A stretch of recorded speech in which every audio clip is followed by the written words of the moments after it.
Friends! Warning bells, ringing everywhere, telling us it's time to act, there's no time to spare. CO2, fossil fuels, the food we throw away. Talk of everlasting growth has led us all astray. Welcome to Sci-Fi Science Comedy Debate Christmas Special! A green economy are the things we need. Let's plant 1 billion trees and clean up all our seas. Can I have a cheer? Who in the audience loves Christmas? I hope we do not ruin your night. Can I have a cheer of who hates Christmas? We've got some haters in tonight. We're in for a good debate. Look, we should reflect on the week that was. I, for one, am very excited to see all of Australia really getting in the Christmas spirit. In the last week, we've got the government. They've repealed Medivac for refugees in offshore detention centres, which I feel like really captures and recreates the nativity scene where Joseph and Mary were denied any form of care despite being heavily pregnant. So that's a good start to the Christmas spirit. We've got the jolly Scott Morrison, who has taken a trip across Australia in his private jet to deliver the nation the gift of the Religious Freedoms Bill. A gift that literally no one, not even the Catholics, were asking for. And across the east coast, of course, Australians turn to the sky as flakes of people's houses gently descend upon their faces. The sky is so full of smoke. This will be a white Christmas. Whiter than Morrison's cabinet. I'm sorry, it's been a terrible week to write comedy in. To ignore the bin fire that has been the Australian climate change response, let's have a comedy debate! My name's Alanta. I'm your host and adjudicator for this evening. It's my job to keep things on the rails and to have us all tucked into bed by midnight. So I'll do that. Now, tonight, as you would have seen, the debate topic is whether or not Santa Claus is real. Now, is Saint Nick an observable, verifiable, repeatable reality? Or is he an outdated myth that did not factor in exponential population growth? If Santa is real, there's a lot of questions that we have to answer, If he knows we've all been naughty or nice, who is he buying your data from? Does he pay award wages to the elves, and are they unionised? This is something we need to know. And, what is Santa getting Scott Morrison for Christmas? Yeah, exactly. Would he please stop bringing him lumps of coal? It's only encouraging him. Here is the team who've had one too many helpings of the Christmas spirit. Would you please make some noise for the affirmative team with Frida Werdiger, Yanni Agisalo, and Kirsty Wiebeck. And the team who are here to ruin your childhood with cold, hard science is the negative. It's Rosa Zweier, Nate Byrne, and Andy Matthews.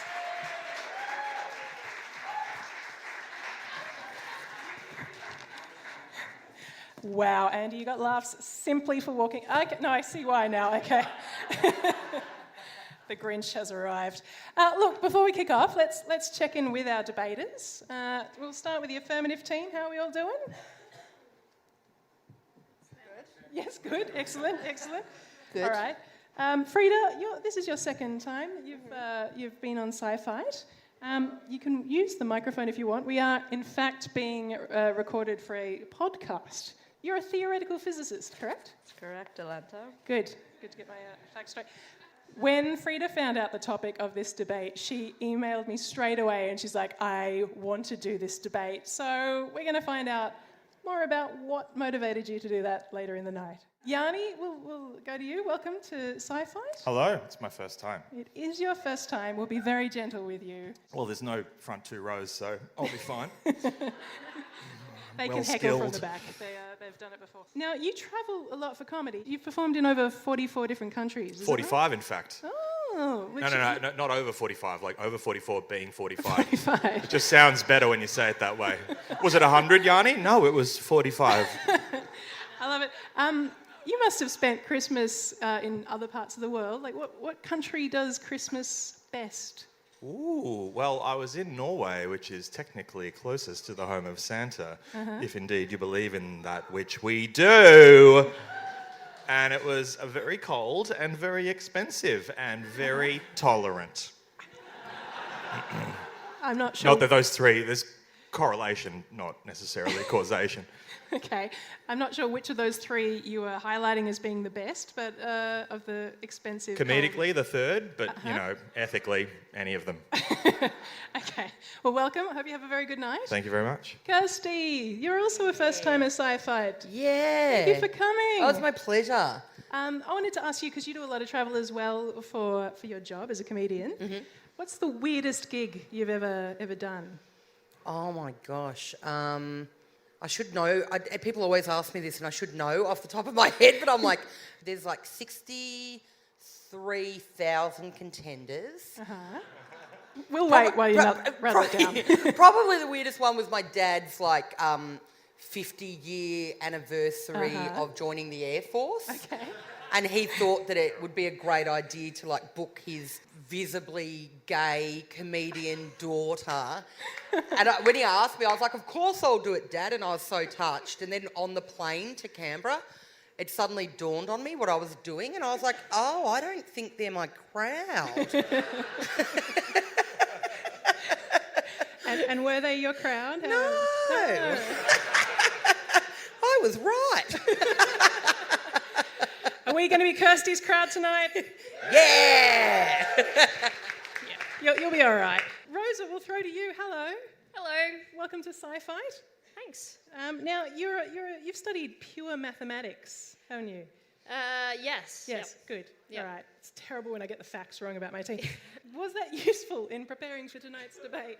It actually was pretty useful because pure mathematicians love debating existence of things. Okay. So just at a very theoretical level, let's not go into the practicalities, but can we prove that whether it exists, yes or no? So it's quite on point. Is it easier to prove something exists or that it doesn't exist? I think it's easy. Do you need a whiteboard to It's figure easier this to out? prove that it exists because if you can find it. Yeah. But if you want to prove it doesn't exist, you've got to take every other thing and go, well, they're all not it. Everything. The process of elimination takes a lot longer. It's pretty hard. I love it. Okay, well, welcome. We're very happy to have you here tonight, Thanks. if only to bump up the science side of the science comedy debate. Nate, hello. Hello. This is your second sci-fi. This is the second time I agreed to do something beyond my bedtime for you. I've been up since 3 a.m. As everyone might know, Nate Byrne is ABC's weatherman, so he has to get up and know what the weather's doing before you wake up in the morning, so he can then tell you about it. So, round of applause for Nate being up past his bedtime. In your line of work, do you get asked a lot of Santa-related questions? Actually, yes. And the very first year that I was on air, they asked me to do a bit of a Santa tracker, which, of course, I was unable to do because he doesn't exist. So I made the job very, very easy. All right, well, we won't steal from your arguments too much now. We'll throw to Andy Matthews. Hello. Hello. You've self-nominated as tonight's Grinch. Thank you. Yeah, sure. That happened. Guess I'm stuck with it. Yeah. I mean, yeah. What are you doing in your household to mark the day of December 25th this year? We have 3 very, very small children who don't yet know the truth about Santa, but they're all here tonight to learn. What I'm learning about Christmas this year is that we have a real Christmas tree for the first time, and we've put it in a bucket of water, right? And does this happen to anyone else? Does that water end up smelling like cat piss after a day? We do, yeah, that could be it. Okay, thanks everyone. That's cleared I think up it's a lot. actually soaked up your Christmas cynicism. which does smell a lot like cat urine. It's true. Aww. I'm so glad that's the face that your kids get to see on Christmas morning. Okay, well, I hope that the cat urine smell goes away. Thanks so much. So glad to have all of Andy Matthews' kids in tonight. That should be good.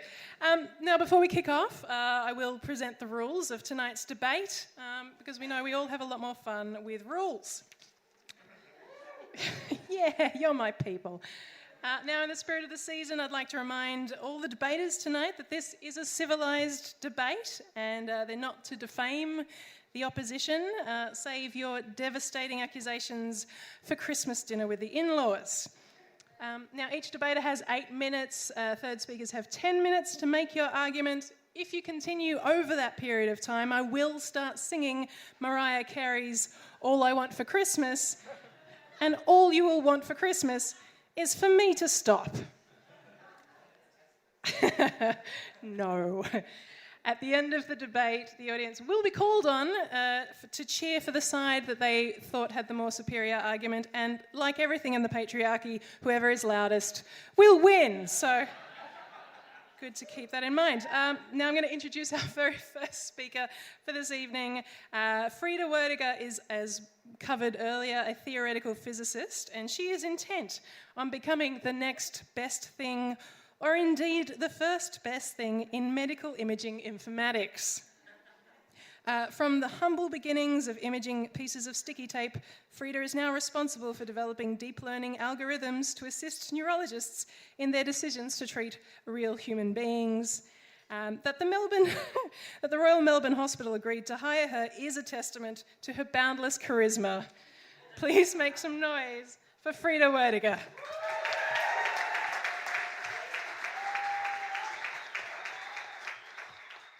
Thank you, Alanta. I will actually answer the question as to why I was so enthusiastic to do this talk. So, in some point in undergrad physics, we had this exercise.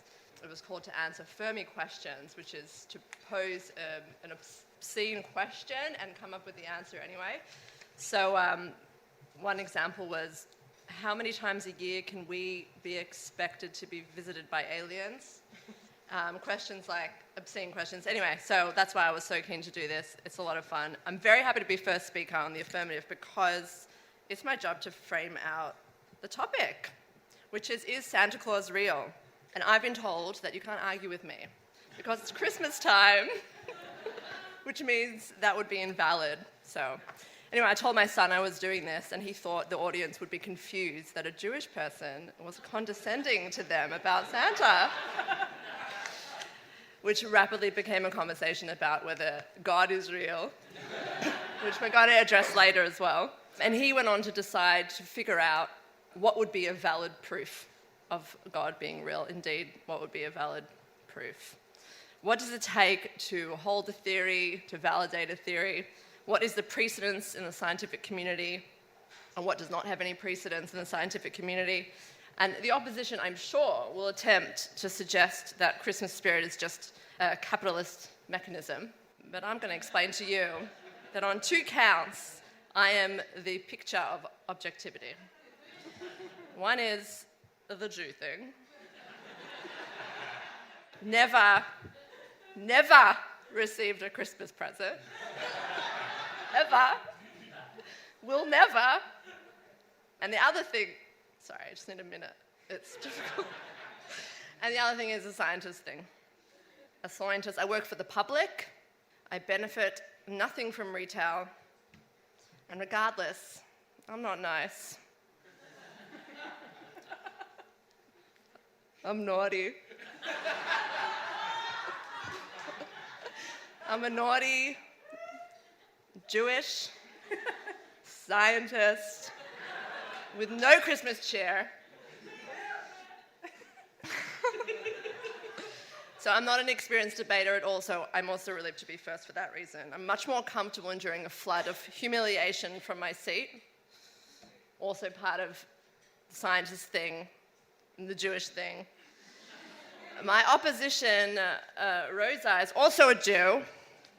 And actually, we grew up together, believe it or not.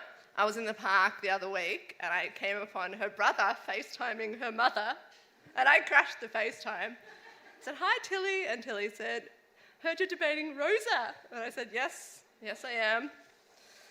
But you know what, Rosa? There's only room for one Miss Maisel type in the science comedy scene in Melbourne. And by the end of this night, we'll know who has won the mantle. And probably my mum will think it's me and your mum will think it's you. Anyway, don't be fooled by the dashing Gentile faces of the other members of the opposition. They might capture your hearts. Ladies and gentlemen, lend me your ears. Lend me your minds. Let me bend your minds.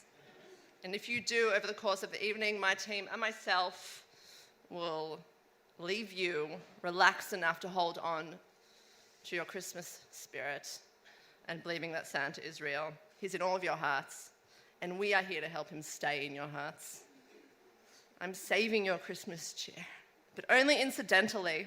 Okay, first of all, I'm going to show you beyond a doubt there's a scientific precedence for proving that Santa Claus is real. Regardless of the fact that we don't have an existing theory, I will then go on to show you a theory that explains what Santa is. First of all, he is real, ladies and gentlemen. He is real because his effects are real and measurable and observable and, of course, repeatable. Okay, scientists agree on one We agree on one thing, which is that if you have a scientific theory, it can't imply action at a distance, is what we call magic.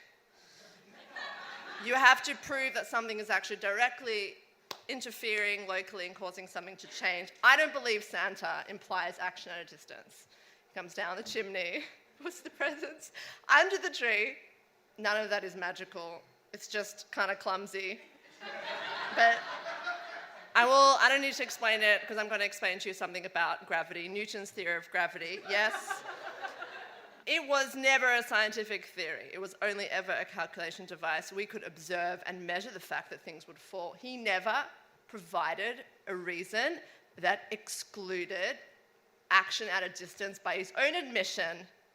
And I don't know if you heard this, but we only proved a theory for gravity 4 years ago. That's over 300 years of us just accepting gravity as a thing, even though no one had ever explained why things fall from the tree. So that's the precedence, right? But I'm going to do one better than Newton. I'm going to propose a theory. I'm going to invoke Huygens for this. This is how, if there's a physicist in the room. Huygens? Okay, no physicist in the room. Okay. So Huygens' principle states that a wavefront in the far field, that means very far from the source, a wavefront in the far field is in fact not a wavefront. It is the superpositions of tiny waves coming from much closer than further away, right? When they all act at the same time, they join to make what appears to be a huge wave. It's actually a lot of little waves.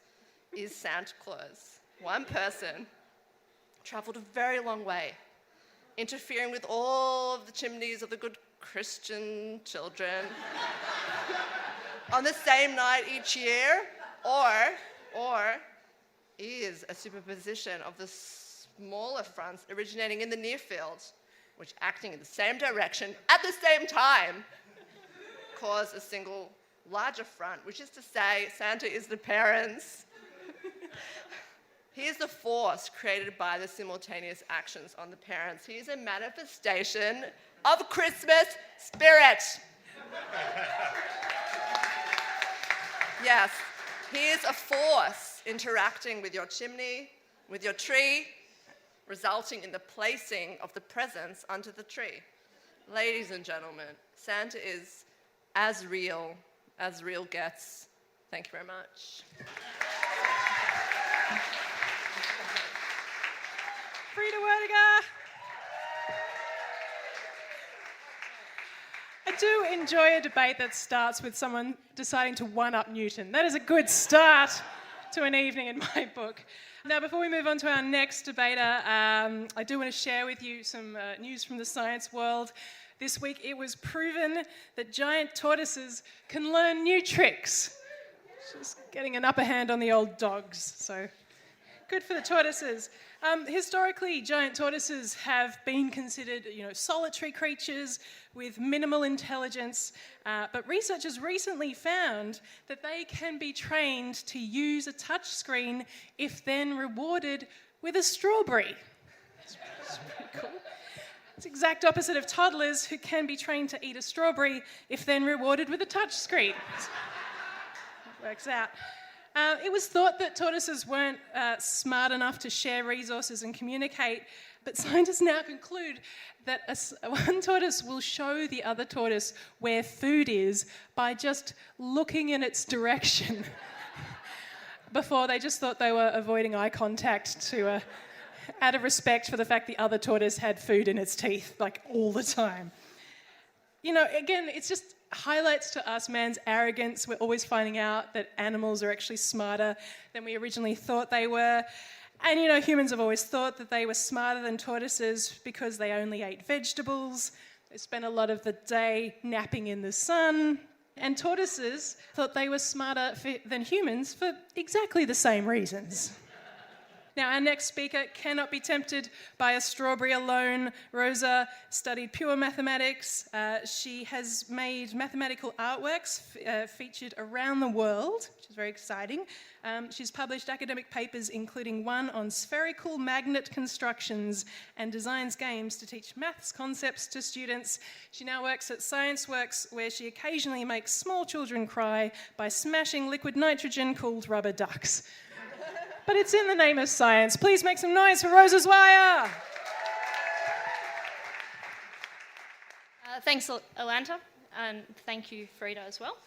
We're here to talk about whether Santa exists. And when I say Santa, you all get a picture in your mind. You picture the big guy in the red suit with the beard, and he lives in the North Pole. He has flying reindeer with a red nose. I've had to learn a lot about Santa. I don't know much about him. Is this right? I don't know. Anyway, these are some of the things I've heard about Santa. I'm pretty sure that none of us, when we talk about Santa, are thinking about many simultaneous wave fronts all interacting. But it's like it's a theory, I guess. No, sorry, it's a debate. Sorry, that's rubbish. That's ludicrous. We're talking about the red guy. Frida gave a really good introduction there because she did kind of introduce herself as a person who works for the public, a person who's Jewish, a person who's never gotten a Christmas present, which are really good reasons to trust her on this topic, all really good reasons to trust me on this topic. I am here to show that Santa doesn't exist. I know that as the first speaker in a debate, you're meant to kind of outline what your team is going to be talking about. I'm not going to do that because what I figure is it just gives the other side longer to prepare. I don't want to give away what we're going to say. I'm going to show that Santa doesn't exist, and then Nate's going to show that Santa doesn't exist, and then Andy's going to show that Santa doesn't exist. As a mathematician, actually, I just want to reframe that Santa isn't real. That's the topic. That Santa Claus is not real. It's important. You guys are science people, you know it's important. I grew up without Santa Claus. I didn't know much about him. I've had a lot of funny conversations over the last few weeks in which I've learnt a lot of things that I didn't know what I didn't know. I'm going to be perfectly honest, it's a little bit uncomfortable to be Jewish and arguing that Santa Claus isn't real. Like, it's kind of okay to bag out your own culture, but it's a bit awkward when you have to do it to someone else's. It's not, we Jews, we already got blamed for killing Jesus. I don't want to ruin Santa Claus. I'm sorry.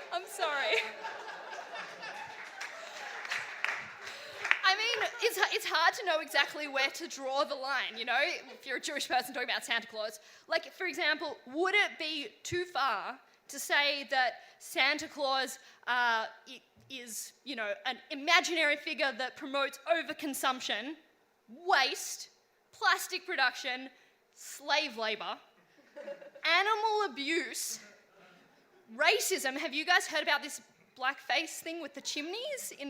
There's a country where they paint their faces black because Santa slides down a chimney and is... Anyway, look into it. It's uncomfortable. It causes deforestation, has some kind of creepy pedophilic undertones. A little bit of like spying on people and like kind of keeping a big register of data, and has caused all the worst films ever created. Would that be too far to go as a Jewish person talking about Santa Claus? Is that uncomfortable? Well, a little bit. But look, I'm not here to put Santa Claus on trial. The reason I'm not here to put him on trial is because he isn't real, so no trial for people who aren't real. But I am quite open-minded. I'm a mathematician, I'm a scientist, and so I thought, let me just set out to actually find out, is Santa Claus real? Let me go into this with an open mind. So when you prove that something is real, that exists, either you try and find it, or you show a way that you can find it, so we know it exists because you could find it like this, or you could show that if you couldn't find it, then everything would fall apart, things wouldn't work somehow. But to prove non-existence, you have to show that everything that is Santa Claus is not. That's one way you can do it. Or there's another way, which is to show if he did exist, there'd be some kind of inherent contradictions. This is a world that can't work if Santa Claus exists, because there are contradictions in the story. But I started a step before that. I started out by gathering some data on whether Santa Claus exists. So I've got it here. This is my data. It's taken a really, really long time to gather. It's upside down. You won't be able to read it like that. So here I've asked a lot of people, 100 people to be exact, whether or not they are Santa Claus. And what you'll find is 100 people said, no, they are not Santa Claus. So statistically speaking, 100% of people are not Santa Claus, which I can show on this graph over here. Now,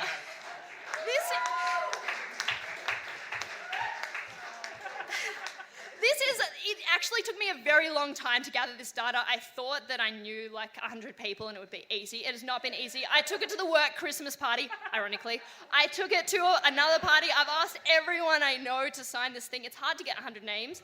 Alanta, the other thing to recognise is that means I have specifically mentioned this debate to 100 people who are in your target audience. Excellent. Well, you get some commission tonight. I don't know. I know that it's an audience vote, but I did some really good marketing for you.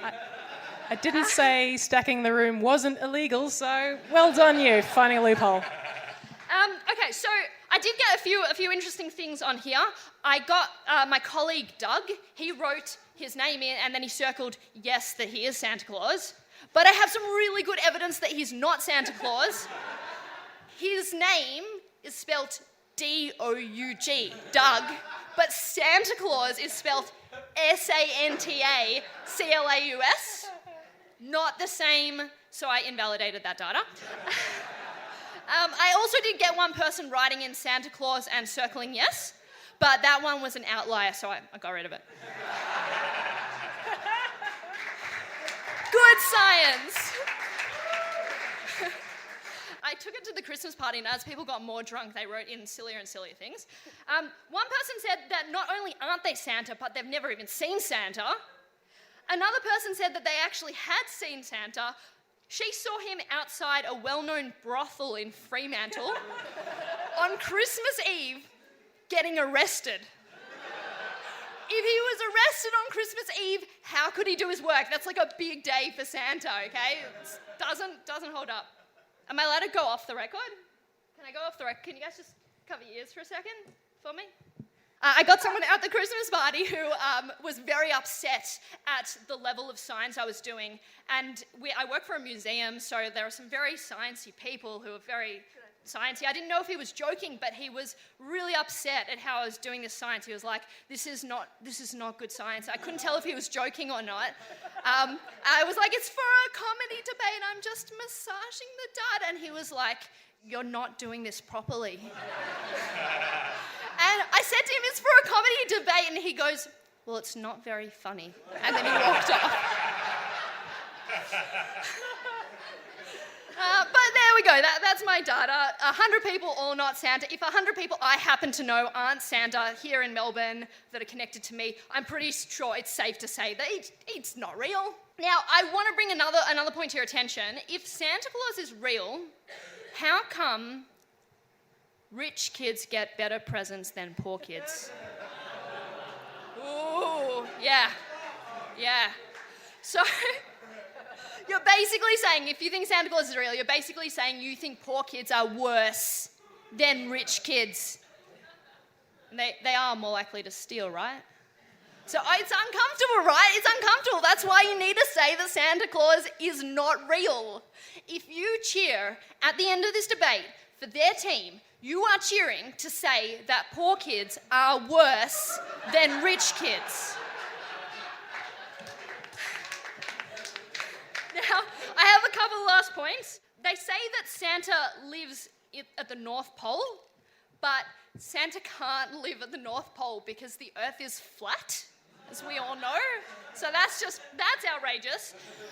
Flying reindeers having red noses, well, that is absolutely crazy because we all know that flying reindeers are above the level of the forest and they're closer to the sun. All the reindeers that were susceptible to sunburn died and only the ones with high melanin counts survived, which is why all the flying reindeers have very, very dark noses, almost black. Not this red nose business. That's outrageous. Another thing is Santa, like, what does he look like? This is a really big question. Does Santa have glasses? Some pictures he has glasses, some pictures he doesn't have glasses. Glasses, no glasses. Contradiction. Santa can't possibly exist because no one knows if he has glasses or not. I also want to quickly do a couple of maths points because I am a mathematician. So there's a very famous problem called the travelling salesman problem. It's about visiting lots and lots of different sites in a very efficient path. And it's a really hard problem. Frida's laughing because she knows it's a really hard problem. We've only solved it up to 85,000 stops, but Santa would have to do more than that number of stops. And if he'd solved the travelling salesman problem, he would be a very famous mathematician. And we know that no one could resist being a very famous mathematician, so it just doesn't add up. How does he fit through the chimney if he's specifically a large man? How does his suit stay red? You know, those are just like little minor points. But just quickly, I'm just going to take you all back into maths. Who did complex numbers? Oh gosh, I've got a bad audience for this. It's just you and me, Frida. Okay, so... What am I, imaginary? There are things that are real in maths, and there are things that are imaginary. And things cannot be both real and imaginary, though they can have real and imaginary parts. And I would just like to end by saying Santa is clearly imaginary because he's definitely square. I mean, he keeps all the rules. He's literally part of what is good and naughty. Very square guy. And he is the root of a negative because there are all these kind of awful outcomes of the, capitalist overtones, as you mentioned, of Santa Claus. At least one negative, lots of positives too, but he's definitely the square root of negative, making him imaginary. And even if there's a real and imaginary part, then at the very least, he is complex. And things that are complex are not real. Thank you very much. Rosa Swire!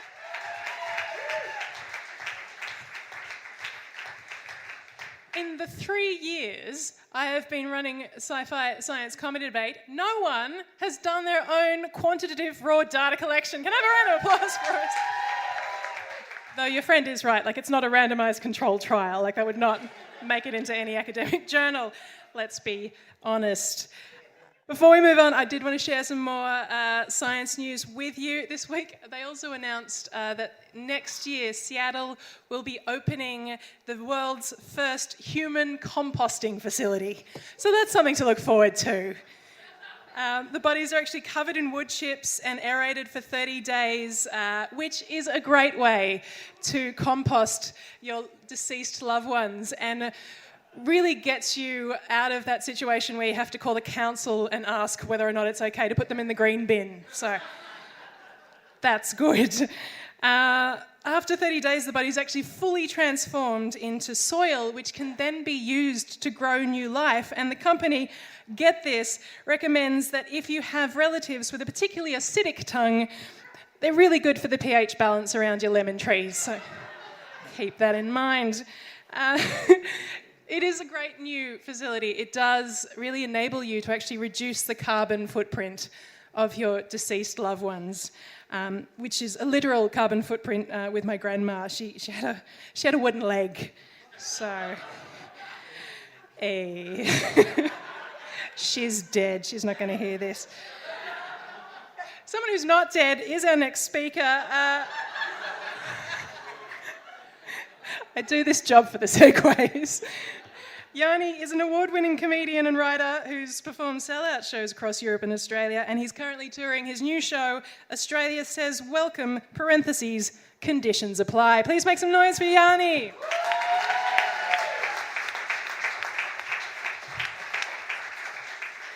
Thank you, Alanta. I am not dead. So that's a high bar to set. You know what? I would pay to come and see a comedian who was dead. Our next act is dead. Fucking, this is going to be great. So it's very nice to hear from a mathematician, even if her arguments didn't add up. But we have an actual scientist there. I'm not saying that you're not a scientist. I'm just saying, out of the four of us, I'm not a scientist, so therefore no one is a scientist. Does that make sense? It doesn't, though, but also saying, I asked 100 people whether they were Santa Claus out of 7 billion people on the planet is similarly flawed, is what I'm saying. But look, is Santa real? Frida has provided a thorough scientific provation of Santa Claus, which stands up to scrutiny. And a lot of you are thinking, is provation a real word? Isn't it proof? Well, it was a random collection of sounds that came out of my mouth to communicate a concept, and you all knew what I meant, so the least we can say is it's about as real as the word proof. And so we see that what is real is not as simple a question as we might have thought. A lot of people argue whether climate change is real, A sprinkling of climate scientists say that it is, and when I say sprinkling, I mean a proportion such that if that proportion voted for a candidate in North Korean elections, the locals would go, oh, that's a bit much, isn't it? But there are still, thinking people who say that it's not. For example, our Prime Minister, Scott Morrison, and, he's a member of the Congregation of Yeezy, founded by Kanye West. Oh, sorry, Hillsong. I get my megalomaniacal narcissistic cults mixed up. And so who was Santa Claus? Santa Claus, St. Nicholas, was a man born sometime around 280 AD in what is now Myra in modern-day Turkey, right? So, bam, right there. We can end this debate. Was he real? Yeah, he was real. And does the fact that he's Turkish make him less of a person? Only to my older Greek Cypriot relatives whose houses in northern Cyprus are currently occupied by his descendants.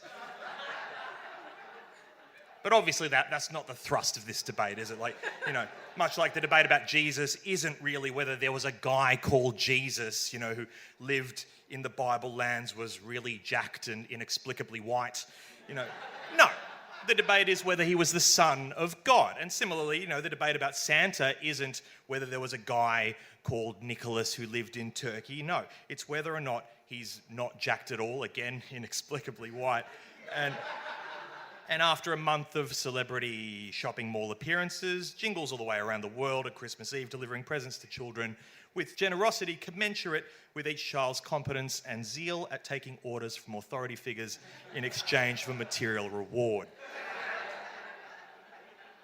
There's actually a lot of parallels between God and Santa Claus. Both are celebrated at Christmas. Viewed cynically, both are just ways of scaring humans of different ages into good behaviour. And thirdly, the thing that brings us today, people argue over whether they are real. Now, I mean, the main difference between God and Santa Claus, as far as I can tell, is one of the gravity of the rewards that they promise. Yeah? Like, I mean, a puppy is for life, not just for Christmas, but salvation is forever, not just for life. Let's start with a very simple illustration of the reality of Santa Claus. Now, I want you all to take a good look around the room, into the gloom. Obviously, when I wrote this, I anticipated more light. Now, many of you, in fact, most of you, are here. You are. If you want to take a second to confirm that, you do. Check Google Maps, ask a friend if you want to prove you're not at home by calling. You won't be there. You won't be there. You're here.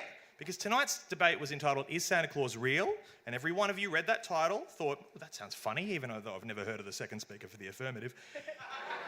And attended right there, like immediately a real-world manifestation of Santa's existence, right? More a direct example, when I was a kid, every year, I'd go to bed on December 29th with excitement, unable to sleep, because tonight was the night that Santa Claus was going to visit my house. Like, unlike on a weekday morning when I would watch Romper Room and Miss Helena would look through her magic mirror and list out all the children that she could see, always Anglo kids, never me. No, but Santa, he was a more inclusive thing that I could get on with. Santa didn't care where you were from, he didn't care what you looked like, all he cared was that you were a good boy. And I had been reassured by a litany of Greek yayas, aunties, and associated hangers-on that I was a good boy. All right? And this was the night it paid off, right? I'd lie in bed like this, unable to sleep, every bump, a little jolt of excitement would go through me. Is that him? Is that him? Is he really going to come? Is he there? And then the next morning, when I would wake up and look under the Christmas tree or near my bed, and there were presents, actual real loot, booty, Christmas Yuletide treasure. And so basically, are you telling me that my joy, my excitement, my wonder weren't real? Yeah. You know who's telling you that my joy, excitement, and wonder weren't real? These humbugs. They're telling you that you're not even here tonight. Because what is reality? Like someone once said that reality is that which, when you stop believing in it, doesn't go away. And if that's the case, Santa is definitely real, because I stopped believing in him in the mid-'80s, and yet he's still fucking around, isn't he? I mean, what movie came out in 2003? Elf, starring Will Ferrell as one of Santa's elves. I stopped believing in Will Ferrell in 2001. Is he not real either? I mean, is reality only that which exists materially? Is that it? Or is reality anything that exists within our consciousness? Now, before you choose, be aware, if you choose the first one, you're relegating the happiness you felt on your wedding day when you held your first child in your hands, that satisfaction you feel when you finish a DIY project, yours and the inner world of every human being that has ever lived, animal or conscious being, you're relegating that to the status of unreal. Now, I would argue that, our experience of things is the only thing that we can actually know is real, because we have direct experience of it. But, you might argue, your feelings are real in a way, but what we're debating here is whether or not Santa is materially real. He lives at the North Pole. He does all the things that the Santa mythology tells us that he does. It's what I like to call the Dawkins approach, yeah?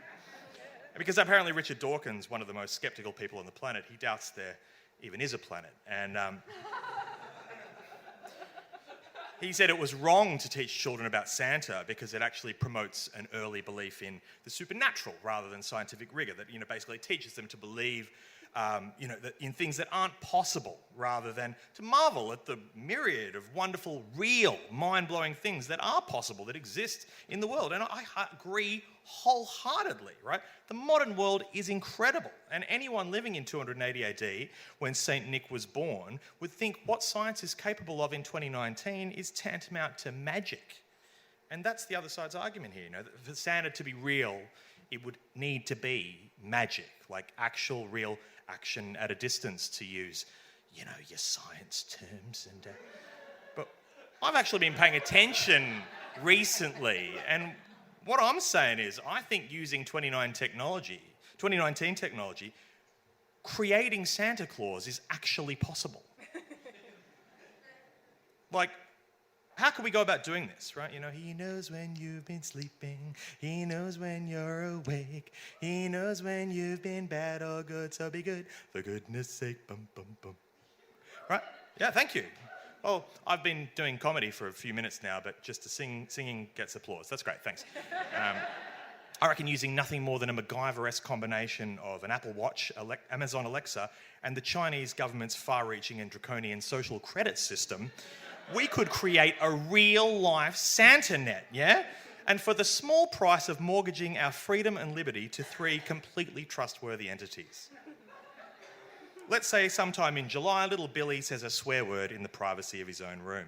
Immediately, Alexa sounds a loud buzzer informing young William that, contrary to what a bunch of liberals told him, language needs no context, and that she hopes he enjoyed saying crap because he won't be getting that Nerf gun that he wanted at the end of the year.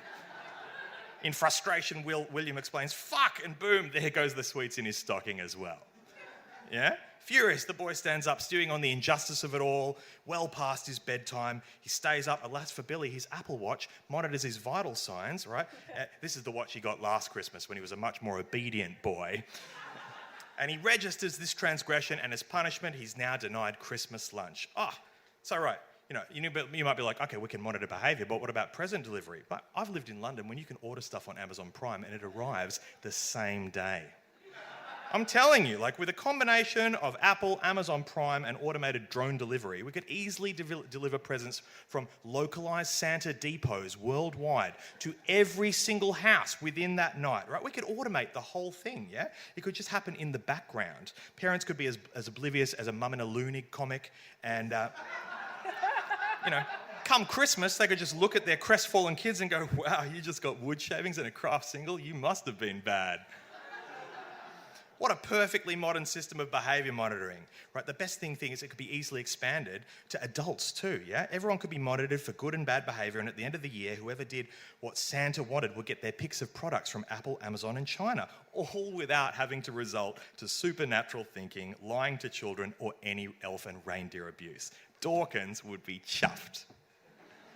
And you might think, well, Yanni, the tyranny of the Santa net sounds terrible, but if you utilise the Santa Claus system on your kids, your quibbling is really just a matter of degree. Yeah, I know. It's pretty dark. Listen, at the beginning of my talk, I asserted that you were all here. And some of the more esoteric thinkers might have thought, oh, Yanni, on a quantum level, are we all really here at all? And that's not as stupid and dinner party ending a question as it might seem. I recently read an article that said the entire universe could be a hologram or a simulation, that we all might be bits and bytes in some remarkably advanced alien computer. When such staggering uncertainty abounds, how do we have the audacity to claim what reality actually is? Like, we could all be the dream of a butterfly or characters in a computer game. And yes, obviously, to loosen the bonds of certainty like this leaves us open to charlatans, deceivers, and magical thinkings, but that's why we have science. But science is the art of explaining reality. What reality actually is, that's a poetic, philosophical question. And philosophically, what we know is that all we know is what we experience. Love, generosity, devotion, the nostalgic thrill of smelling the first Christmas tree of the season, the thrill of opening a present from Santa no matter who put it there, and the agony of hearing, "You better watch out, you better not cry," for the 5 fucking millionth time in the month. So these things are real, and that is why, unless you wish to drain all the wonder from the world, why at the end of this debate I urge you to vote that Santa Claus is real. Thank you very much. Yanni Agisalo!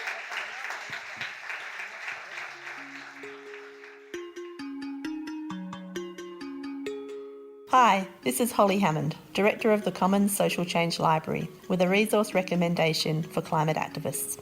Facing the reality of the climate crisis can be profoundly psychologically and emotionally challenging. Taking action collectively can be balm for our sore souls, but it's also important to access support and information on this topic. The Commons Library has a treasure trove of wellbeing resources, including some excellent videos from regular climactic contributor and host Bronwyn Gresham.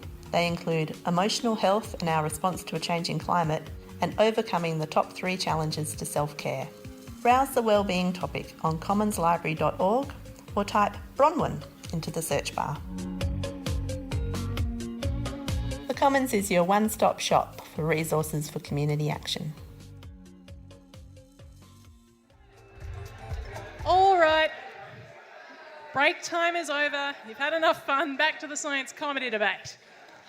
My team's gone home because they know we've won. They're like, there's no point watching the result. Kirsty's got this. She's got it in the bag. Okay, I'm going to move straight on to introducing the second speaker for the negative. It is Nate Byrne, who also seems to have stacked the audience. Excellent. Really got to put that in the rules. Now, as you've heard, he is ABC News breakfast weather presenter. He's a meteorologist, which I had to practice saying before this debate. He's also a science communicator.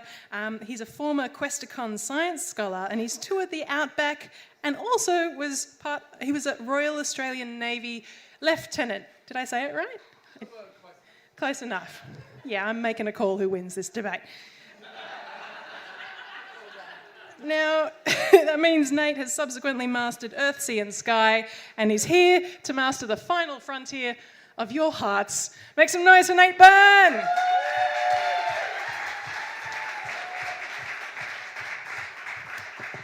Thanks, Alanta. Good evening, everyone. Welcome back, Yanni. Nice of you to join us. I did actually want to start with you because you did make mention of a lack of scientists and had a real go at a mathematician, as if they're not real scientists, as if they don't use the scientific method. They do, and I am a real scientist. 3 times over, maybe 4, and we've got another one coming. So you can be assured that this side of the room is bringing to you the truth. And that's important. Truth is incredibly important. Lies damage us. Lies hurt us. Not just the big ones, the little ones. And lies come in a lot of different flavours. There are the small white lies. There are the lies that we tell ourselves to keep ourselves warm and comfortable at night. There are the half-truths. And there are the great big stonking fat ones. Like great big stonking fat men in red suits and white beards that fly through the skies, which, by the way, are my realm. So, let's go. Lies are really the bane of our existence. They're the thing that holds people back. And I don't want to offend too many people, but I'll be going through a few lies tonight that we hold dear. We're taught lies from the very start of our lives. Sometimes it's just to make things a little bit easier. Sometimes they have absolutely no rhyme or reason at all.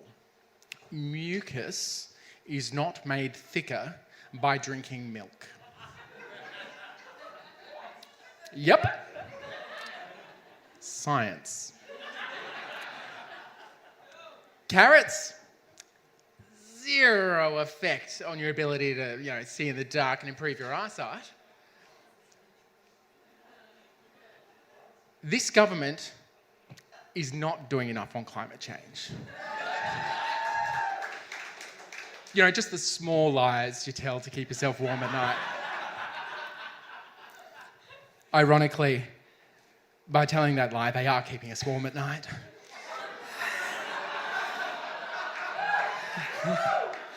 There is a quite famous, well-known article from Spy magazine back in 1991. It's now a defunct article, but it's been reproduced many, many times since the advent of the internet, created by scientists. Just point that out. The article was addressed to Virginia, the state of Virginia. It was actually part of a kids' version of the magazine released around Christmas time, and it explained that Santa isn't real, why Santa isn't real. Now, 1991 figures need a little updating. I've done a touch of it, so the numbers that I'm saying tonight aren't the exact same ones that were reproduced in the article, originally by Bruce Handy. I managed to find a delightful article from him. I think it was in Vanity Fair, where he was amazed to find this article he had written decades before it resurfaced on the internet. The problem of Santa can be just drawn down to a physics problem. There are the problems of distance and of time. At best, at very, very best, Santa gets around about 31 hours to do his job. Now that's thanks to the variations of time zones included with the distance around the Earth, the 31-ish hours. In terms of households, as you know tonight, with, I was going to say 2/6, because my brain is very tired from being up 3 this morning, but not so tired that I can't convert that into 1/3 of your debaters tonight. Maths.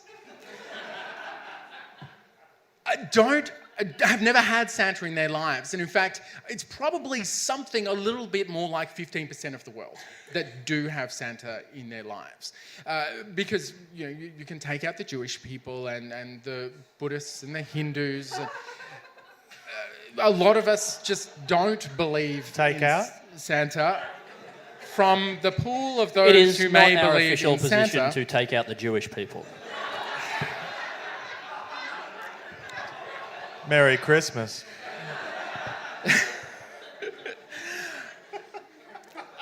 As a good ABC man, I'm just going to let that one lie. Until very recently. As a good ABC man, just moments ago. Yeah. No, okay, so... We're taking them out of consideration for those who believe in Santa. Ooh. Thanks, Yanni. For those who do believe in Santa, we're talking somewhere between 100 million and maybe 500 million households. It all depends on just how prolific those households are in terms of children. If we're talking the average, then we get slightly fewer. If we're talking big Catholic families, then we're probably dealing with households in the tens rather than the millions. I'm not of them, but I'm from them, so that's okay. All right, so we've got somewhere between 100 million and 500 million households. If you do the maths, if you pretend that those households are equally distributed around the world, turns out, on average, Santa gets around about 223 microseconds per house. That involves travel, parking, always a nightmare, locating, then getting down the chimney, or interfering with the chimney. Thanks for that awful visual. Delivering the correct presents, whipping back up the chimney, having consumed whichever gifts were left in the form of cookies, beer, whiskey, milk if your parents are teetotalers, collecting the carrots, and then reboarding his apparently open sleigh. Now, the problem, this already poses lots of problems. Never mind the fact that no man has ever done anything except maybe exactly one thing in 223 microseconds. Not guilty.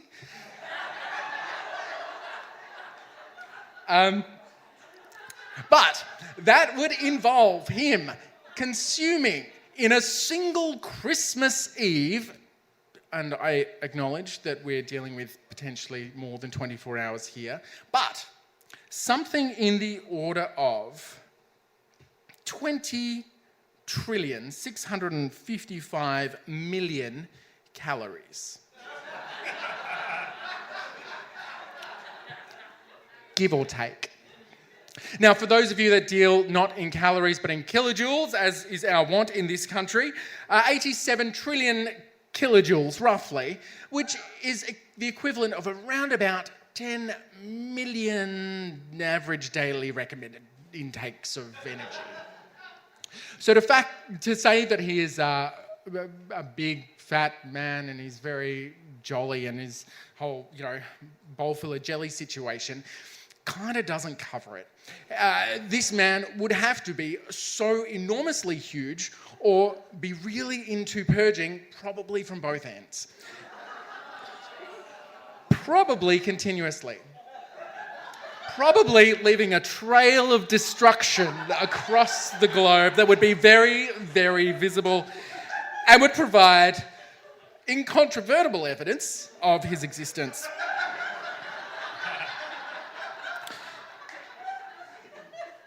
Alanta earlier this evening told me that she'd been copped by a pigeon in the courtyard. Imagine being on the receiving end of Santa. You wouldn't say that was good luck. It was so warm. That is what really upset me about it. I just had this deep connection with the pigeon at that moment that the fluid on me had just very recently been inside a bird. Just wanted to share that with you.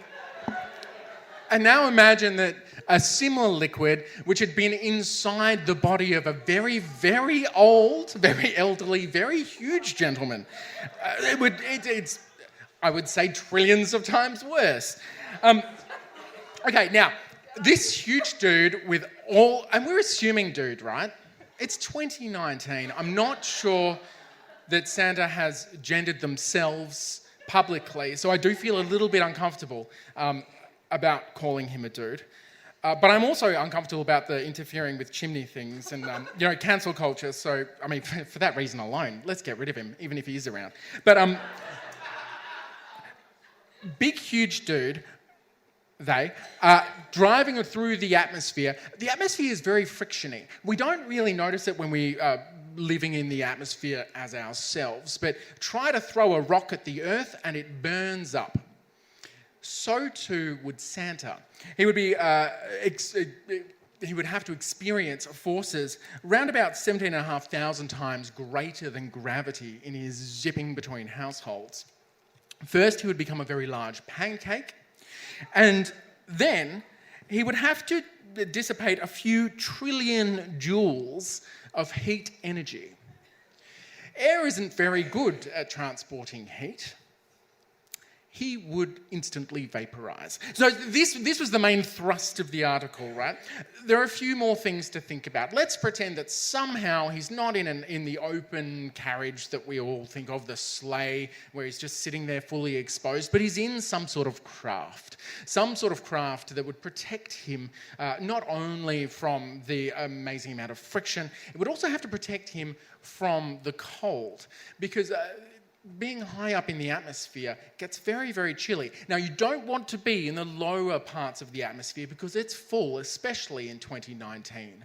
There are drones everywhere. There are pigeons trying to crap on hosts of events.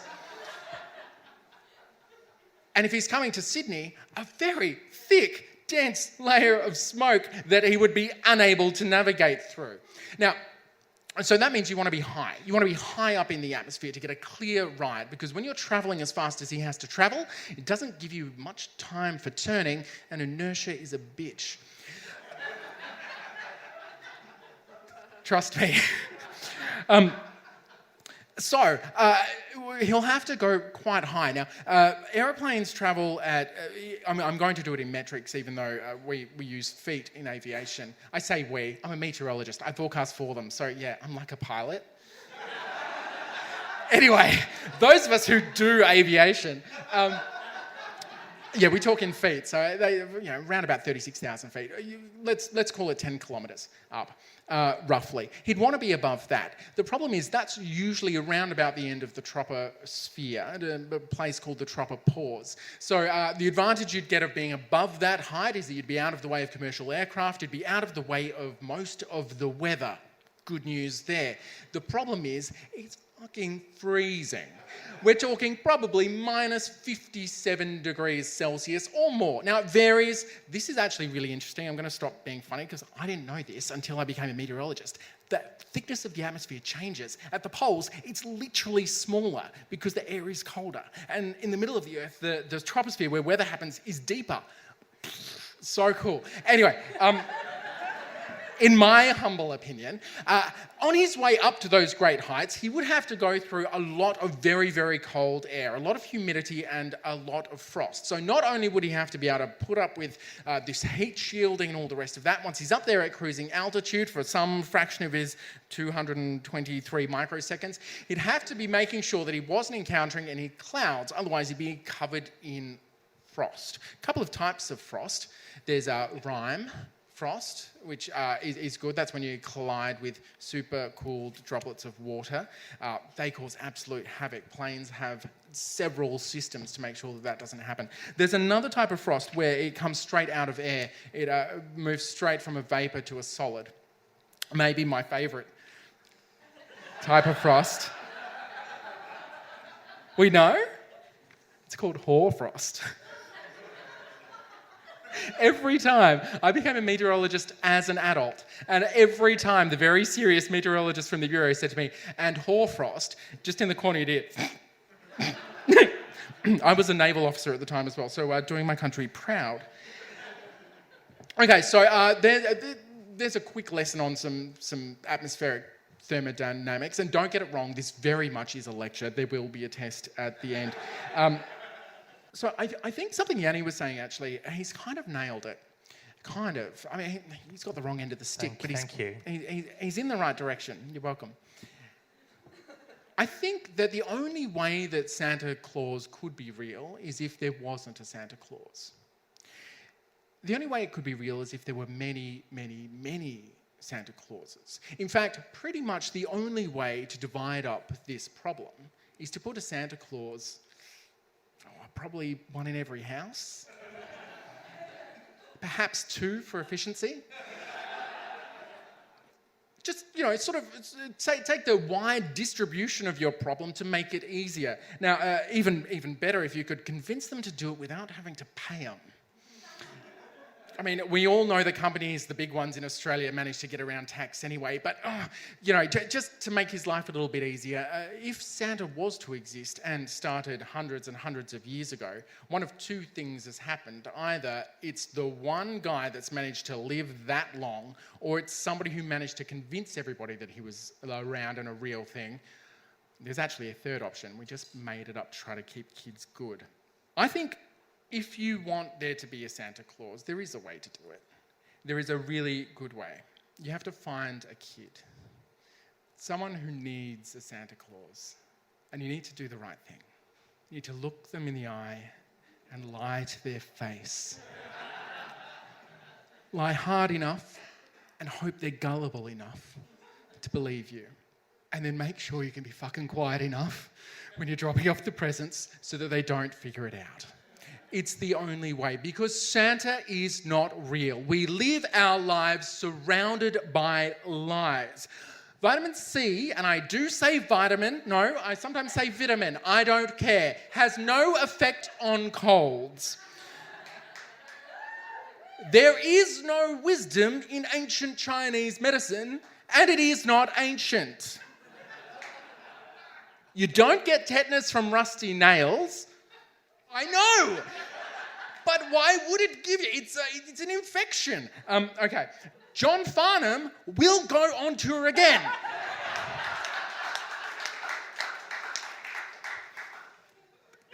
Sugar doesn't make kids hyperactive. There are times when E goes before I, not I before E. And the solution to pollution is not dilution. We know this. Other people didn't and believed it, and look where we are now. Don't let that happen again. Santa's a lie. The myth-busting Nate Byrne. I bet when you left the house tonight, you didn't think to yourself, I'm going to learn about several different kinds of frost tonight. It's just the kinds of surprises you get at Sci-Fi. I look forward to figuring out what to do with that information. Are we ready for our final speaker for the affirmative?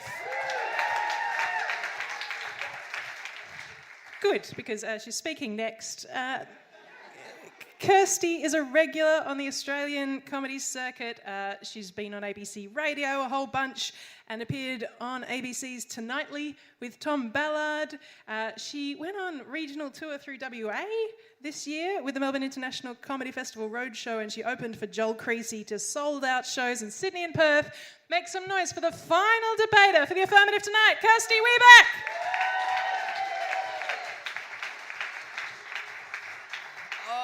Thank you, legends. It almost feels a bit redundant speaking now after the arguments presented by my first and second speakers of the winning team. The affirmative team. I'll be covering off on different subject matter tonight. A lot less bodily fluids from me. You covered off on poo and spew and mucus, Nate, and you're saying you're a meteorologist? Are you sure you're not a gastroenterologist? Perhaps I should be. I'm fully into getting another science. Crack on. Sorry for that very loud laugh. Nate mentioned that they have 3 scientists on their team, making them the obvious choice to listen to this evening. However, we only have the one scientist, but that's because Frida's brain is so big and contains so much factual information that there wasn't space for another official scientist on our team. Having said that, though, I am a comedian, but I'm here tonight in the capacity of a scientist. We're social scientists. Yeah, that's exactly right, yeah. And for tonight... Which are real sciences, right? Yeah. Think of the economics of it. It is one of mine, actually, yes. The most important kind, yeah. Thank you, one person clapping who's not furious at us. Tony Abbott can be Minister for Women, we can be Minister for Science. Now, firstly, before I kick off, I would like to address the audacity of the negative team. The audacity of the negative team who deemed it appropriate to grace the stage of Howler Melbourne tonight, of all places, not 2 weeks out from Christmas, to try to wreck our treasured holiday. Shame.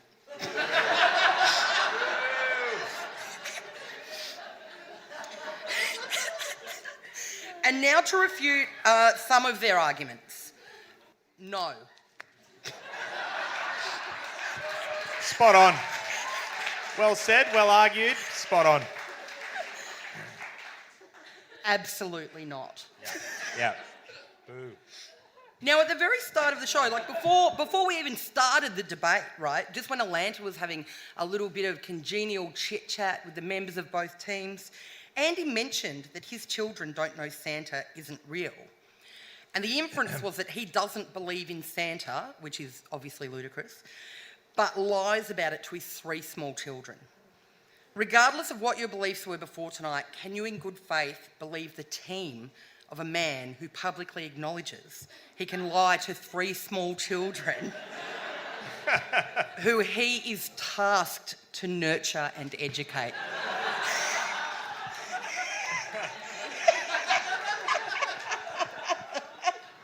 Do you want to come around and tell them their finger painting is good? Because you can do that if you want. We'll send the wave function over. Look, even I was nervous about saying that, so my voice was quivering. Now, Rosa also mentioned that she grew up not knowing about Santa and had to learn about him for the purposes of this evening. And for someone who didn't know much about Santa, she has suspiciously firm views on him, including, but not limited to, the fact that he has pedophilic undertones. Now, I, for one, would hate to hear Rosa's views on someone that she actually does know about.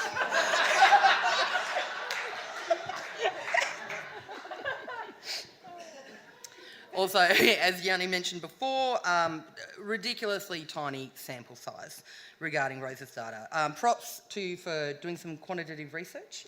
You're amazing. However, 100 people is not many. And unsurprisingly, if you surveyed the entire world, everyone would not be Santa except for one guy.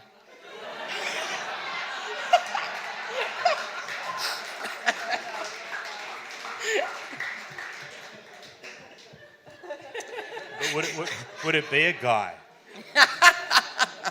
Might just leave it there. Regarding rich kids getting better presents than poor kids as well, we're arguing that Santa's real, not that his methods are flawless. We're not saying he's a top bloke, we're just saying he is a bloke.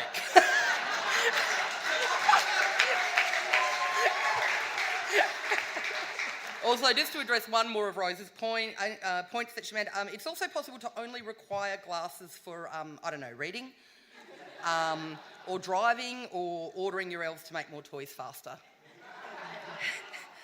think that solves that issue for you. Now, Contact lenses.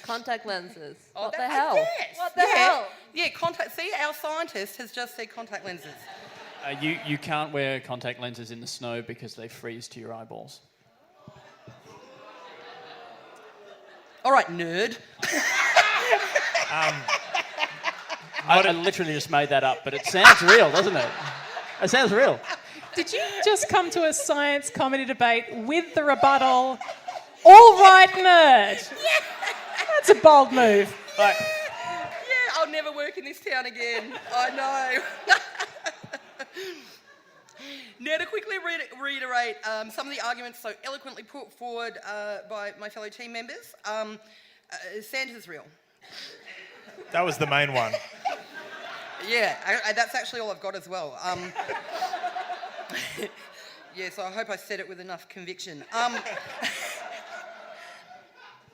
The massive groundswell of support for him is evidence enough.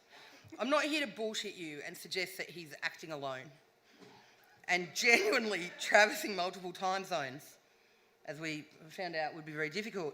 I'm not saying he's eating all manner of Christmas treats prepared by the greasy little mitts of children who barely scraped onto the nice list. He's not drinking sips from 10,563,421 warm glasses of beer. He's being assisted by the good parents of the world who are committed to showing their children that the good man is in fact real, because they know he's real, so they're proving it.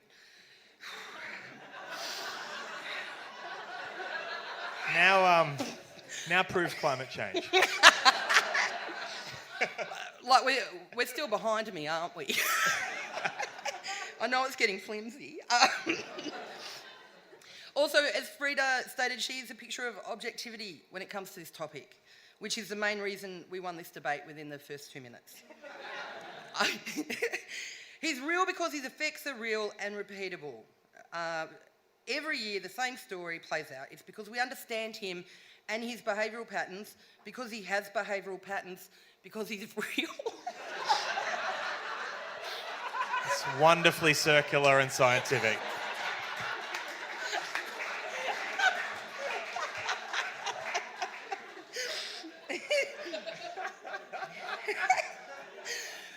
Frida also mentioned a lot of other important points that further proved that Santa's real, but unfortunately I didn't understand a lot of them,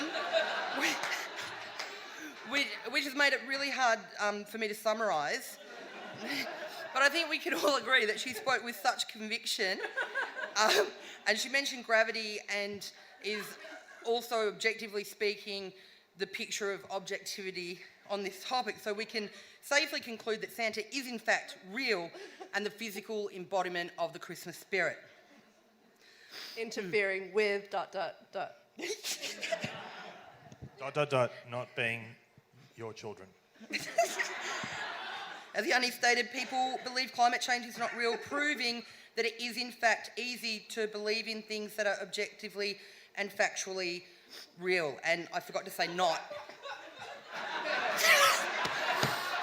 Oh no, I forgot to say not. I've switched teams. I don't even know where I am anymore. Proving that it's easy to not believe, all right? You knew what I meant. You stop it. Yeah, nerd. Don't call him that. Climate scientists are experts on climate change and they know it to be real in a similar way to how our resident scientist and therefore Santa expert knows Santa to be real. If Santa Claus is not real, how come I didn't get a present from him in grade 3 which coincided with a dip in my good behavioural patterns? How can you be punished by someone who does not exist? Anecdotal evidence, sure, but very robust anecdotal evidence. I think we can all agree. As my team stated before, everything could all be a computer game. Reality is a construct. All of this is an illusion.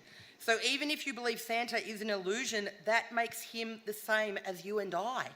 And are we real? I am certain that I have absolutely consolidated our arguments and won over your hearts and minds. Thank you so much. Self-nominated scientist Kirsty Wiebeck.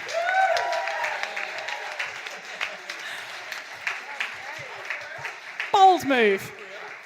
Bold move at the beginning of a science comedy debate. We are on to our final debater of the night. Are we sad? Oh, thank you. I am a bit too. Now, Andy is a comedian, he's a writer, he's also an engineer, and he's written for Mad as Hell, The Checkout, Chase's Media Circus, and The Project. He co-hosts the podcast Two in the Think Tank with Alistair Tremblay-Birchall, who was here at Sci-Fi last time. If anyone remembers. Were any of you here last time? 3 of you, good, okay. Retention is everything.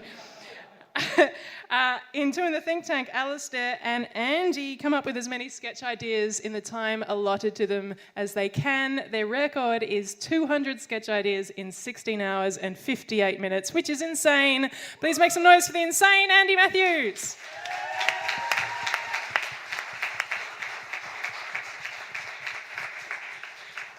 Thank you. According to LinkedIn, Frida Werdiger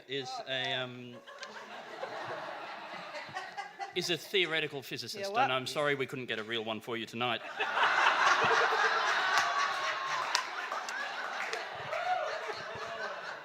Her profile states that she has 10 years of experience working with imaging data, allowing her to be part of a team integrating cutting-edge technology to assist with the clinical decision in making for the management of acute stroke. Her profile also states that she was a swimming instructor for 9 years, which means that if you have a terrible stroke, she is a person to go to, regardless of what kind. But you would think that she would be able to recognise the warning signs of somebody who was floundering and going nowhere. She talked a lot about waves. She mentioned something about...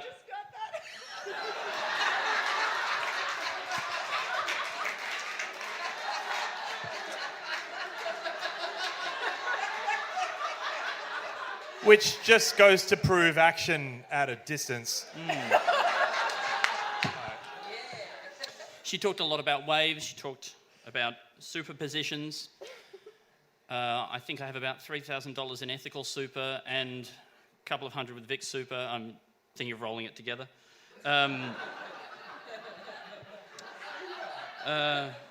Position.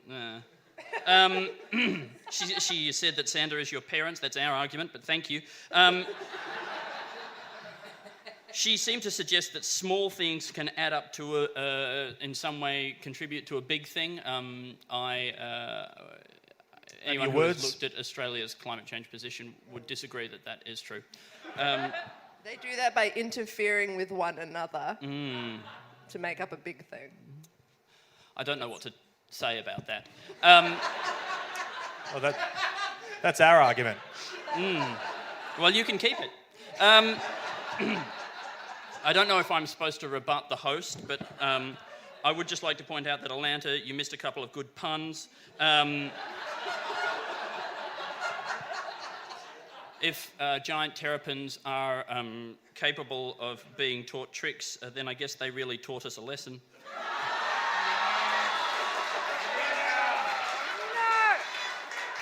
That is 10 points off to the negative. It's And nice. increased- It's nice that at a Christmas show we have a cracker joke. And increase the sum total of human knowledge. Yanni, Agisalu. I went to your Wikipedia page. Well, you're really on the internet a lot, huh? I'll read this to you. Yanni, born 1978, is an Australian-born comedian based in the United Kingdom. His comedy is structured and erudite. And we saw the same way with words that went into writing his own Wikipedia page.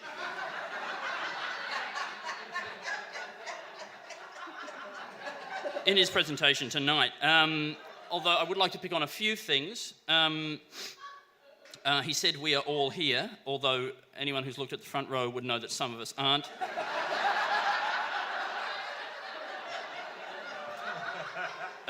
He said that a puppy is for life, not for eternity. As the owner of a puppy, he's obviously never stood outside at 11 p.m. in 2 degrees temperature in your underpants waiting for it to do a wee. That alone lasts at least 8 eternities. He said that the fact that he experiences joy, excitement and wonder at Christmas means that Santa is real. I experience joy, excitement and wonder every time there's a new leader of the Labor Party, but that does not mean... That the Labor Party is real. Correct.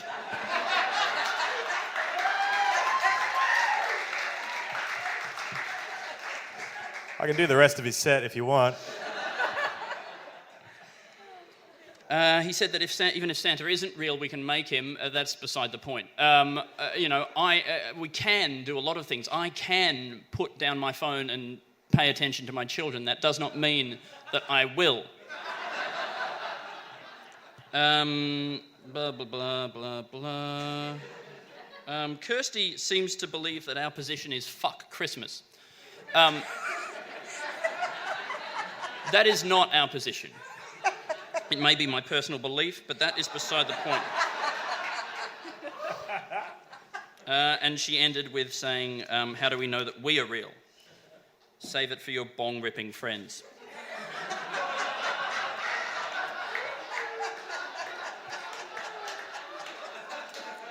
Santa is not real. Santa is a convenient fiction designed to distract us from the real enemy, wasps.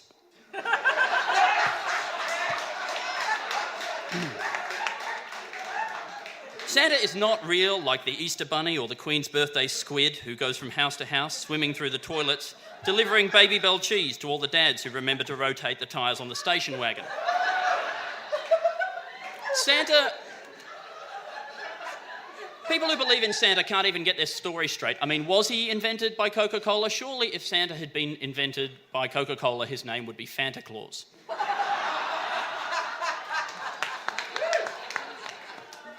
Santa Claus is like climate change, which is to say that small children seem to believe in it more than adults. Coal is for naughty people. Both can be stopped if we don't have as many chimneys. And also, he gets hotter every year. Am I right? No, but seriously. As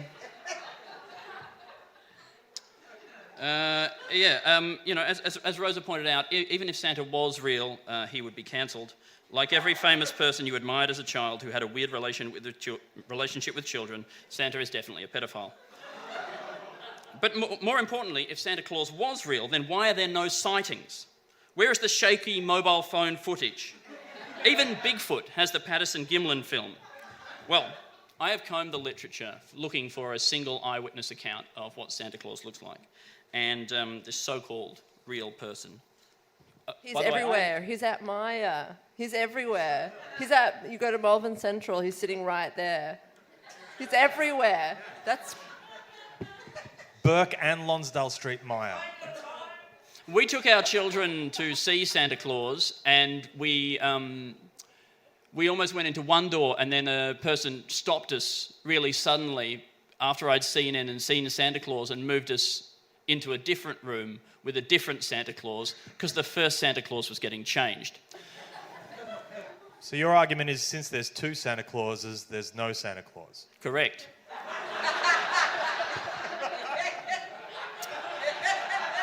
Because right? If I understand the superposition of waves correctly, the two Santa Clauses would overlap and cancel each other out.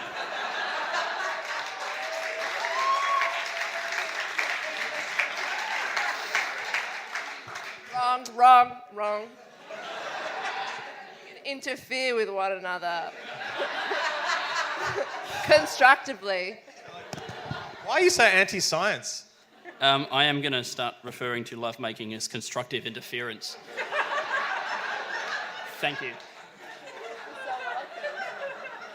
I was going to start my speech, but I've probably run out of time. You have as much time as you need. Oh, okay, great. Well, it just gets more boring from here. So I have managed to find one eyewitness account of Santa Claus from a man called Clement Clark Moore, and I would like to read it to you, if I may. "'Twas the night before Christmas, when all through the house not a creature was stirring, not even a mouse. This seems unlikely, and is an unnecessarily bold claim to make. How could this person possibly know whether or not there was a mouse stirring in the house, given that we know that mice are nocturnal, and last year 4.2 million Christmas dinners were wasted in Britain alone, including 17.2 million Brussels sprouts, 11.9 million carrots, 11.3 million roast potatoes, and that's just at my house, am I right? No, I said it was in Britain. But surely, given all this wasted food, mice would, if anything, be overactive in this festive period. All we are learning from this opening statement is that conveniently, there was no one else awake to corroborate this story. The stockings were hung by the chimney with care in hopes that St. Nicholas soon would be there. Fine. Okay, sure. But you see what is happening. He's expecting Santa Claus, right? And expectation informs what you see. Okay, psychological studies have proven that if you expect to see something, then that is what you will find. I mean, I assume that's what studies have found. I haven't actually looked at any of them. But I expect that they would show that, and so I'm sure if I looked at them, they would. There's one called the McGurk effect. It's got you covered. All right. Trust me, I'm a scientist. Yes, you said several times. It's kind of my only gambit, man. Just waiting for you to call him a nerd. Yeah. The children were nestled all snug in their beds while visions of sugar plums danced in their heads. It's not possible for the narrator to know this. Projecting behaviour onto others is a classic sign of a lie. And Mama in her kerchief and I in my cap had just settled down for a long winter's nap. They're wearing hats to bed. They're psychopaths. When out on the lawn there arose such a clatter, I sprang from the bed to see what was the matter. Okay, I'm jumping ahead here, but we are about to hear that there was new fallen snow outside, and spoiler alert, that clattering is supposedly coming from reindeer hooves. But spot the problem, okay, snow is known for its sound muffling properties, so that's unlikely. Away to the window I flew like a flash, threw open the sashes, threw up the sash, the moon on the breast of the new fallen snow gave the lustre of midday to objects below. This man has never seen the moon or the sun. When what to my wondering eyes should appear but a miniature sleigh and 8 tiny reindeer. Okay, look, he also doesn't understand the difference between things that are small and things that are far away. With a little old driver so lively and quick, I knew in a moment it must be St. Nick. And then it goes on. He seems to somehow remember all the names of all the reindeer, even though he's only heard them once. I don't know my wife's name. I heard it once early on, and I have not had the courage to ask again. But how does he remember all 6 of these reindeer? I think it makes you both unreliable narrators. Yep.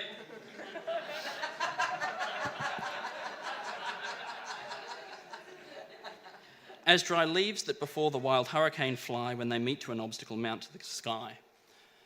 I don't have a single criticism of that rhyming couplet. That is the most beautiful 2 sentences ever written in the English language.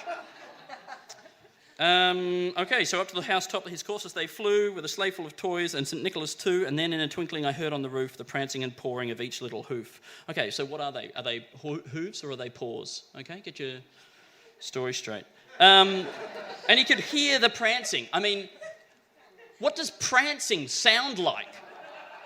Or perhaps the opposition would care to demonstrate the sound of prancing. This is the sound of prancing. It's Death Cab for Cutie. You know the song. Anyway, this is really diminishing returns. I gotta fucking go through this whole thing. Apparently he had a broad face and a little brown belly that shook when he laughed like a bowl full of jelly. A bowl of jelly doesn't wobble. A plate of jelly wobbles. Jesus Christ. Andy, you could skip a page. I have. I've skipped about 8. What am I doing? I bet you wish the professor didn't give you an extension, huh? Yeah.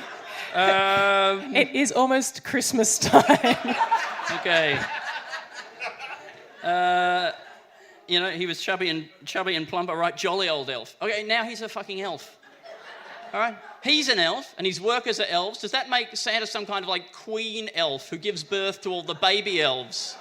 And then, like, every 12 months feeds one of those Santa jelly so that it becomes the new Santa. I mean, this is actually a better system than anything they've proposed. Okay, then, this is right near the end. A wink of his eye and a twist of his head soon gave me to know I had nothing to dread. Okay, this is way too late in the piece to be putting people's minds at rest when you're invading their homes. If Santa is visiting America, he is already dead by this point. And we're supposed to believe that nobody else has ever seen or heard this thumping, crashing, shouting, drunken lunatic ever. So are we talking about Santa or... Finish the sentence. I'm not going to do all your punchlines tonight. That's true. I'll give you that. I jumped in. It was ill-advised, and I'll back out. It takes a big man to admit when he's wrong. So, you've heard from the other members of our team. Rosa said that Santa isn't real. Nate said that Santa isn't real. And I have said that Santa isn't real. If he was real, he'd already be dead or cancelled. Thank you very much. Andy Matthews. All right, we've reached the end of the evening. Shortly, the responsibility will befall you of deciding whose tonight's winning team was. But firstly, do you have any shows to plug before I do my final roundup of arguments that we have heard on this fine evening? I'm doing a show at the Melbourne Comedy Festival next year, as you heard. It's called Australia Says Welcome, Conditions Apply. Yeah, it's about Santa. It's not, but it's about people who arrive from afar. Spoilers alert. Go on, Kirsty. I'm doing a show at Melbourne Comedy Festival as well. It's called Gosh. You can get all the information off my socials or whatever. It genuinely is about Santa. And we all, after tonight, need more of that. Anyone on the negative team? Frida, did you have anything you wanted to plug? No. Well, one day I'll do it. I'll do one day. Okay. Well, next time. That's all I have to say. Next time. Come to Science Works this summer. It'll be fun. Nothing I have said tonight is anyway a representation of the views of Museums Victoria. Over to you. Ditto the ABC. Which you already pay for. And so you should watch us because we're not going to try to sell you anything. Just tell you the real news and the weather. I don't just read the numbers. We're there for you guys and we'd love for you to watch every morning ABC News Breakfast. Yay. Hello. I'm not normally this mean. I frowned when I came out and I don't know what happened. I do a podcast called Two in the Think Tank, which you mentioned, so chuck that a listen if you want. And I'm doing a show with Alistair Tremblay-Birchall at the Comedy Festival next year called Teleport. We play two engineers who have accidentally invented a teleportation machine. Thank you. Yes. Excellent. Mainstream stuff. I'll share all those links on the page tomorrow. Now, before you decide who tonight's winning team is, I will walk you through some of the key and fundamental, very sensible arguments you've heard this evening. We started with Frida, who instantly took the debate from whether or not Santa Claus is real to whether or not there is a God, which I can agree gave us all theological whiplash. It's a great way to start a comedy debate. She went on to say that Santa is real as long as you define Santa as a simultaneous wavefront in the shape of parents, which was a cheeky start to a debate. Then we had Rosa, who, well, Rosa did a lot of things.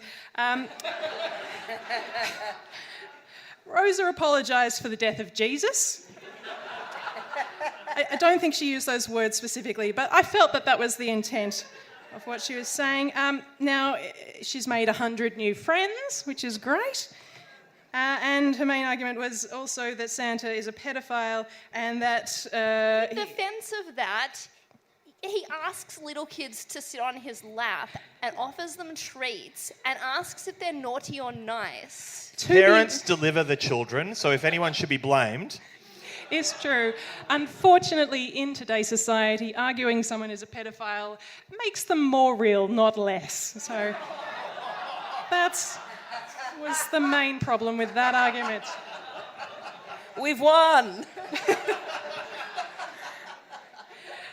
Yanni took us through his childhood, and he said that our experience of something is the only evidence that something really exists, which gave me the experience to believe in the evidence that the affirmative are mainly using the loopholes of arguing that Santa is real by redefining both Santa and real.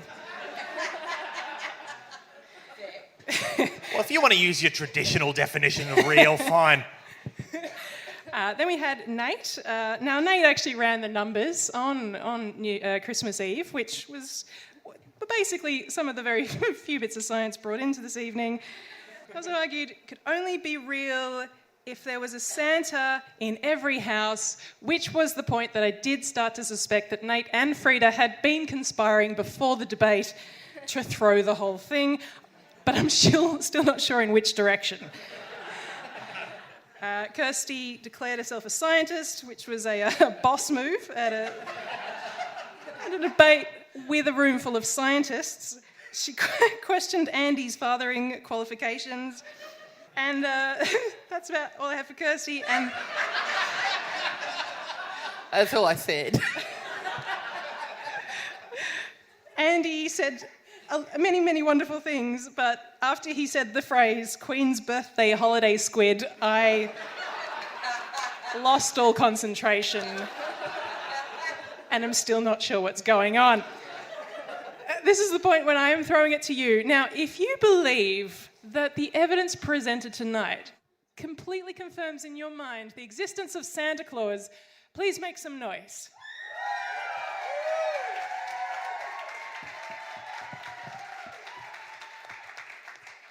All right, okay. If you believe, based on the evidence presented by the negative team, I'm lost for words by this point this evening, we're the superior team tonight. Make some noise.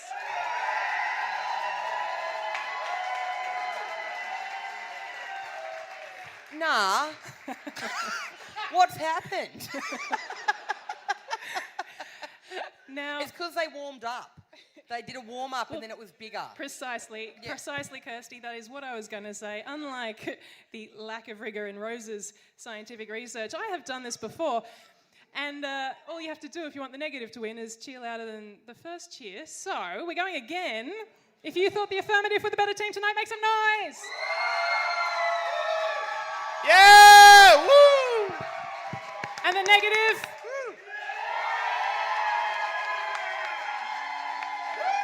I award tonight's debate to the negative!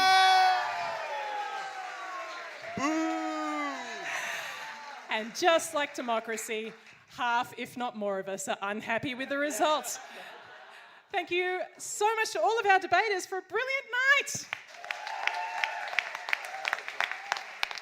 Now, if you want to go back over tonight's proceedings and figure out exactly what the Queen's birthday holiday squid is, the wonderful people at Climactic FM, the podcast, have recorded tonight, so you can go and listen to it again and share it with people you care about.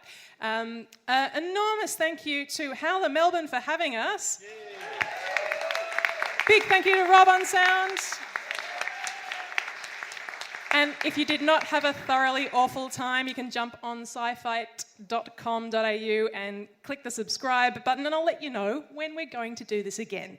You have been a delight. Thank you so much for coming out tonight. Good night! You better watch out, you better not cry, you better not pout, I'm telling you why.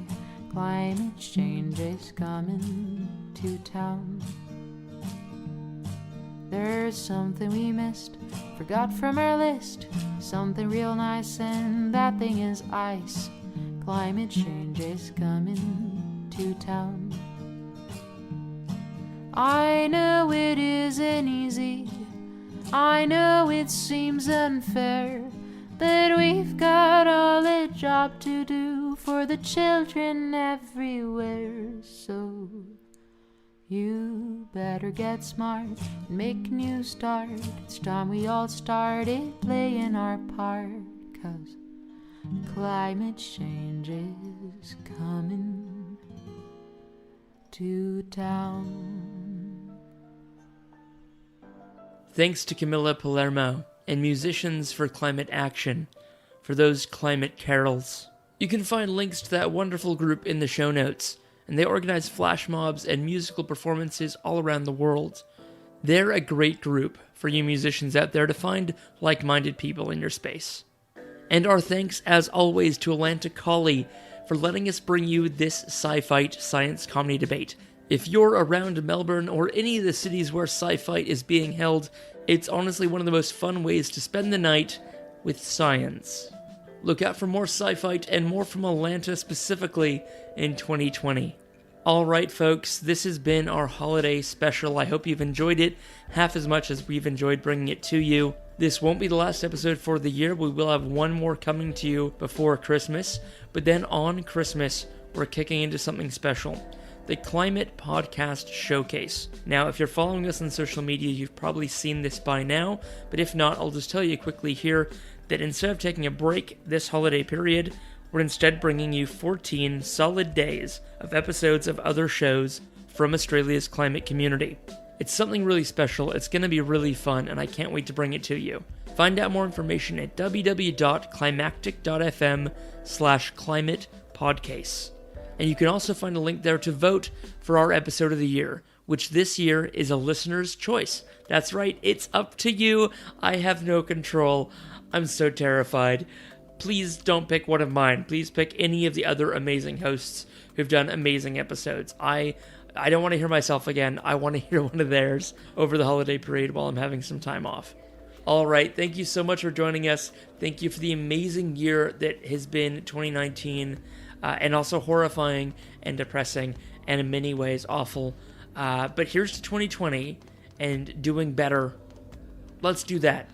2020 hashtag let's do better. One more coming at you before Christmas. Until then, take it easy. Good luck. Stay safe out there. We love you.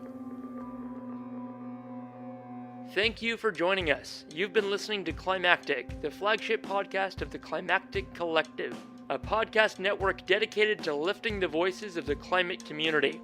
You can find out more about the people behind Climactic and all the shows we produce at climactic.fm. We are a social enterprise podcast network, and we greatly appreciate your support. You can find a link to our Pozible where you can support us directly in the show notes of this episode or from our website. Thank you for listening, and from the whole Climactic Collective, keep up the great work and take care of each other in these climactic times.